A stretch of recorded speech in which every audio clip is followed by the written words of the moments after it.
లో సానా సతీష్ కదా వచ్చింది, అంటే బీసీ సీట్ పోయింది కదా, ముగ్గురు బీసీల్లో ఇద్దరికి, అది కూడా ఒకళ్ళకి బీజేపీకి వెళ్ళిపోయింది అనుకోండి, పోనీ కూటమిదే అనుకుందాం.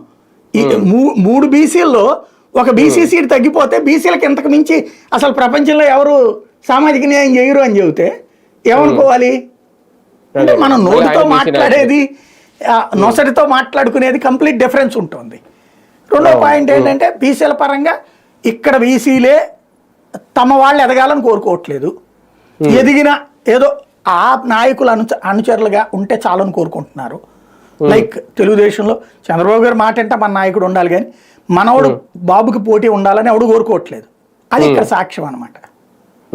అంటే బీసీల విషయంలో కూడా జగన్మోహన్ రెడ్డి గారు మొన్న చాలా పెద్ద పెద్ద ప్రయత్నాలే చేశారు. ఇప్పుడు ఆర్ కృష్ణని తీసుకొచ్చి ఇచ్చినప్పుడే మనం కూడా అప్పుడు అనుకున్నాం పక్క రాష్ట్రం నుంచి తీసుకొచ్చారు, ఇక్కడ బీసీలు లేరా అనేది. కానీ కనీసం ఆ ఓటు బ్యాంక్ బీసీల నుంచి ఎంతవరకు వచ్చిందంటే చెప్పలేం ఇప్పుడు. కానీ ఆ బీసీ ఓటు బ్యాంక్ ని పదిలిపరచుకోవాలనుకుంటున్నారా చంద్రబాబు నాయుడు గారు?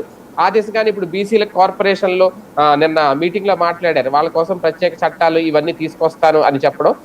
ఇప్పటికే బీసీల పార్టీ టీడీపీ అని చెప్తున్నా బీసీ ఓట్ బ్యాంకు కాపాడుకునే ప్రయత్నాలు ఎప్పటి నుంచి మొదలయ్యాయి?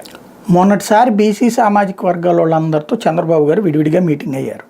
వాళ్ళలో ఎక్కువ మంది గతంలో తెలుగుదేశం అభిమానులే. వాళ్ళందరికీ ఒకటే చెప్పాడు, ఏంటంటే మొన్న జగన్ అంత బీసీలకు అవకాశం ఇచ్చేటప్పటికి వాళ్ళు టర్న్ అవుతున్నారు కాబట్టి మీరు అందరు టర్న్ అవ్వకండి, నేను మీకు చాలా చెయ్యాలనుకున్నాను, మధ్యలో కొన్ని ఈక్వేషన్స్ వాళ్ళు చేయలేకపోయాను, ఈ దఫా మాత్రం అతనికంటే ఎక్కువ ఇస్తానని చెప్పారు.